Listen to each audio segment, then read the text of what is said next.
Good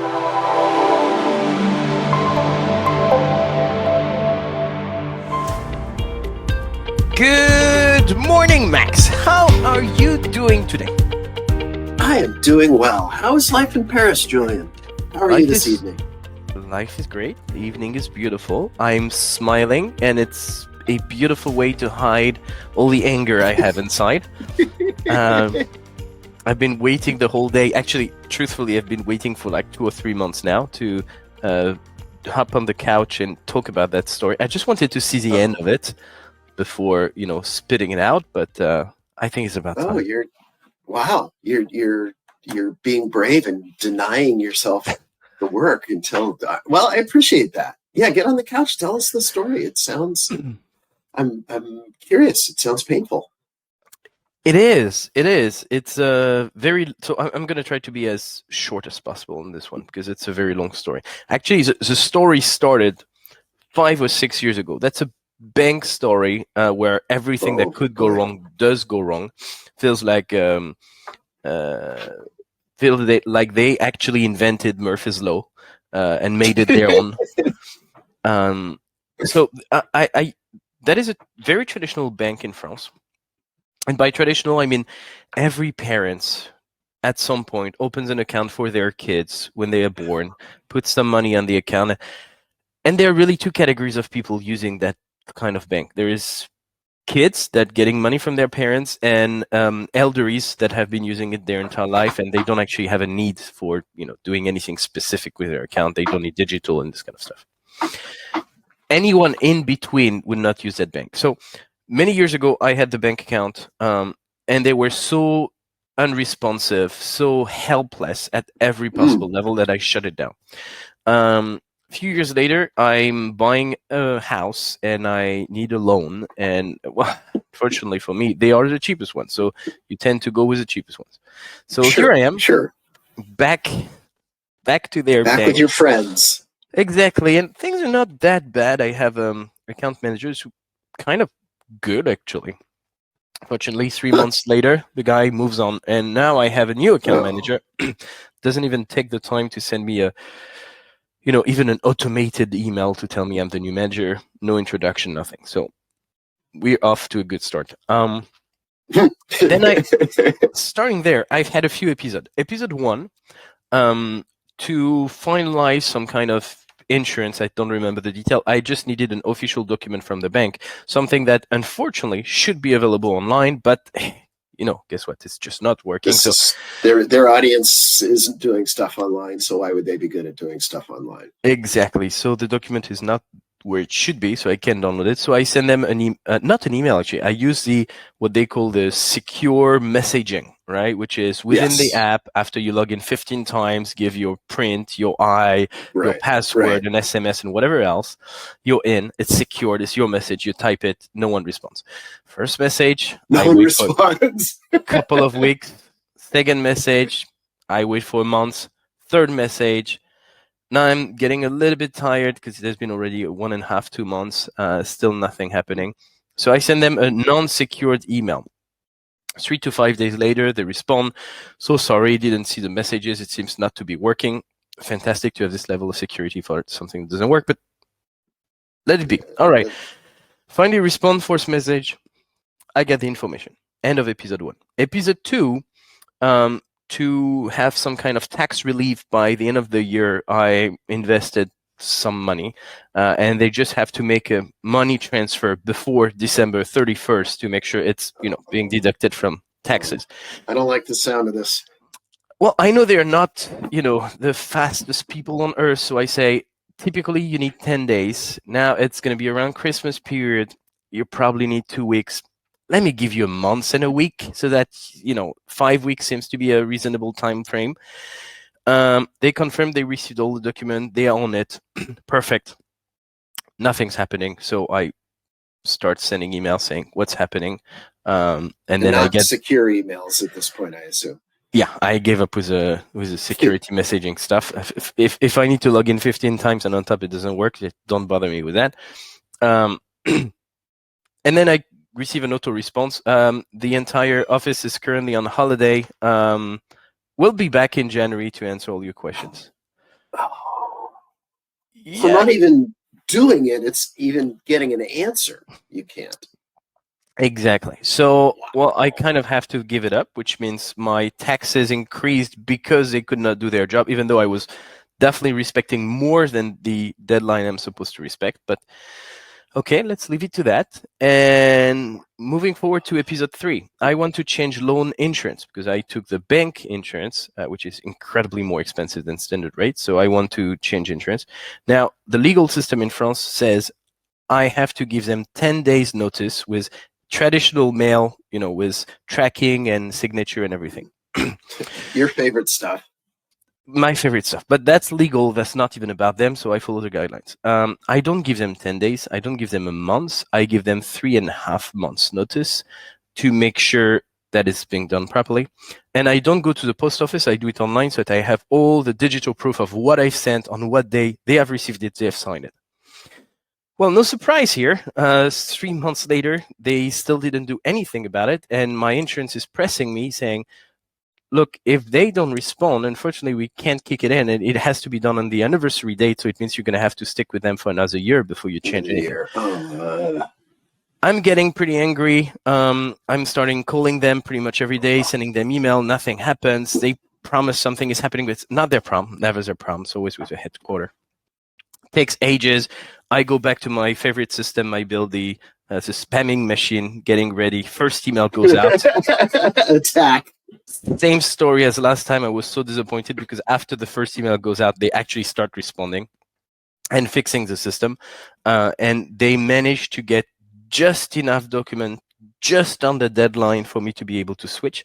I still don't have all the necessary document to finalize it. At least they respected the main deadline, but if we don't get the rest of the document within 1 month, we may still have troubles and have to paddle back. So hopefully we won't get there. But what a lovely experience. And the last episode on top of that, number 4, is I've decided, okay, those guys are useless. The agency is not close to my home.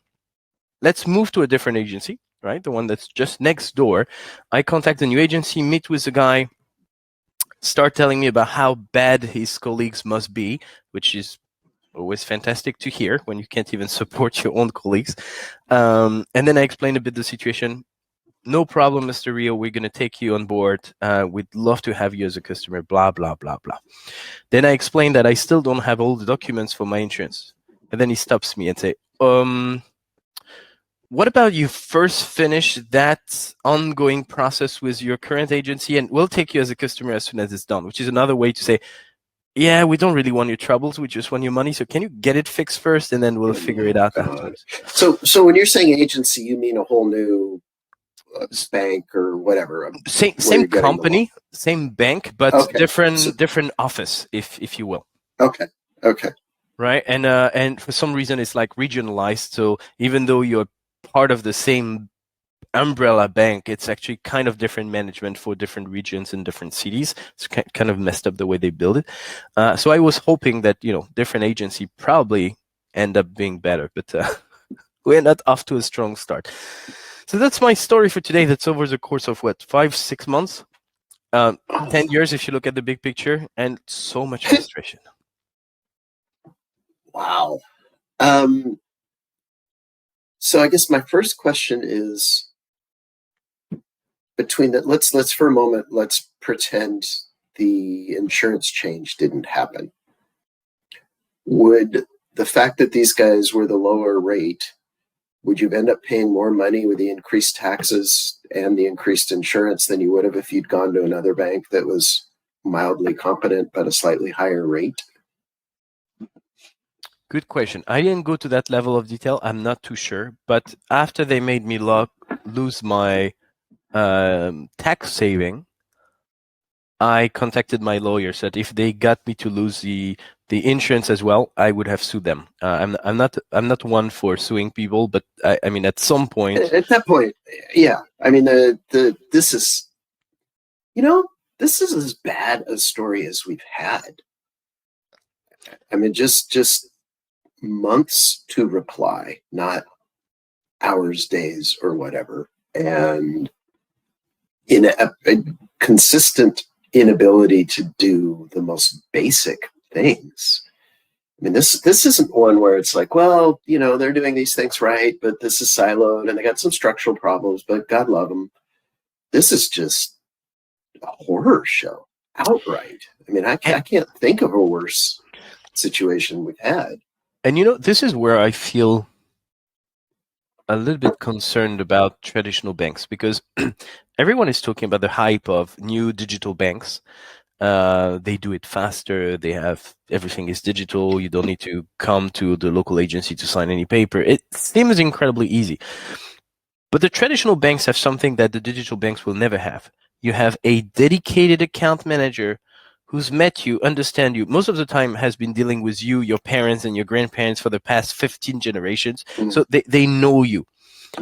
What traditional banks have that digital banks don't have is the relationship. And they manage to fuck it up, which is their only differentiator at this point, and they manage not to manage it properly, which is, I don't know how they can get away with that. I'm speechless. I got nothing. Yeah, I mean, the problem is that's an expensive thing to do.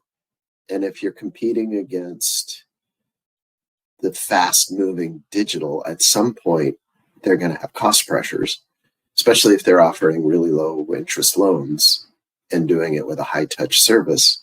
At some point, they're going to start walking away from the high touch service. And at that point, they're going to, that bank just isn't going to be around that much longer.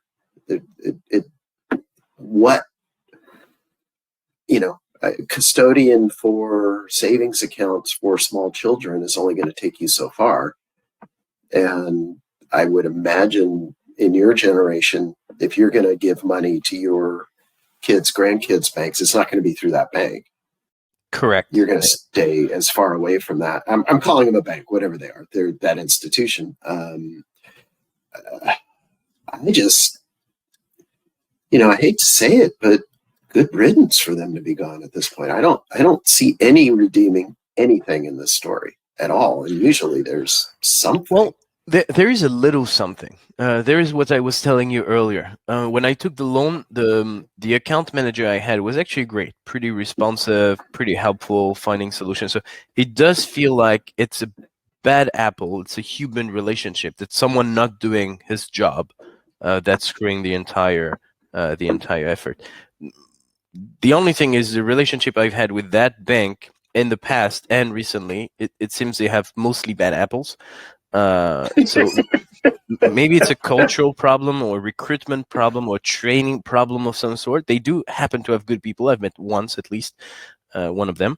So let's just try to analyze what could be done better beside the obvious, because there's some obvious. Just answer your customer's email. I mean, that's pretty obvious. To me, I think you just said the key thing. It sounds cultural to me. And I assume this is probably a bank that's been around for 100, 150 years or more. And changing the culture at an organization like that has got to be brutal. But to me, the biggest bellwether of how bad the culture is when you were talking to the local, I'll call it a branch, whatever. And that guy started bad-mouthing his colleagues in front of a customer. Oh, my God. That's just that just screams we don't get along. This is a horrible place to work. So why would you expect me to be happy to go out of my way to help you? So to me, that's a really hard, deep fix. On top of that, I mean, telling me how bad the colleagues are to finally not be willing to help me out until I fix my own problem with the past colleagues is kind of a... So how much better can you be? I mean, you are obviously ready to respond to emails, but not ready to help customers. So I'm not quite sure what I can expect from you. What's the value here? Why do I want to do this? But cultural fix, and things can be done on that front. I mean, you can have training. You can put also some kind of processes in place. There should be a system saying that if an agent or account manager has an email sitting in his box for more than 3 days, 5 days, at this point, 1 month, if we eventually, maybe there's something that should happen. Maybe the local manager should be receive an alert, or maybe you should have some more reminder. I don't know, but there should be something.